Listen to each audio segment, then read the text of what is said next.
Speak to us about Maryland football's captain selection. This always fascinates me. Every team does it different.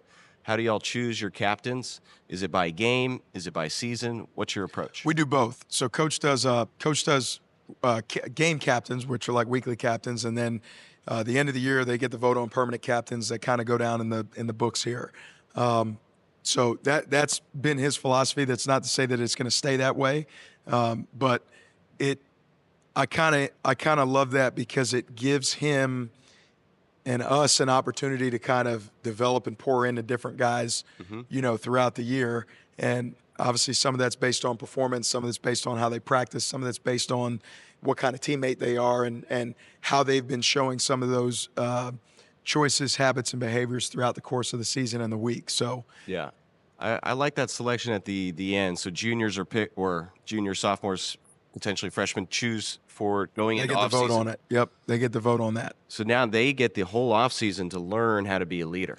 Yeah, so he's got a group. Coach has a group that's a leadership group, and that's also kind of voted on. And that group is a specific group that he gets to kind of pour into and invest a little bit more in terms of, how the guy's going to lead, how they're going to influence other people around him.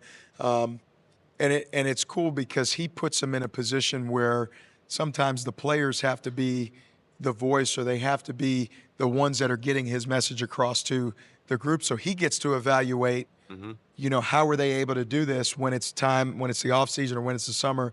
So we're doing it in training before we get out on the field on Saturdays in the fall. Man, I love that. Have you had the opportunity to sit in on any of those sessions that he spends with those leaders? Many of them. So what is that experience like? Well, remember, we talked about this before, but there's a presence anytime you're in the room with the head football coach. So just the first part of overcoming that, it's a big developmental kind of leap.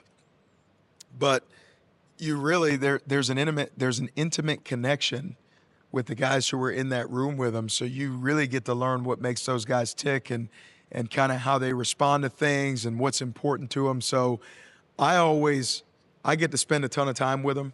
That's the best part about being a strength coach, is the time that we spend with the team. But I definitely don't take for granted when I get to see him in those intimate settings with the players and kind of how they respond to things. So it's been a learning experience for me, and it's one of my favorite parts to what we get to do when it comes to cultivating leadership here.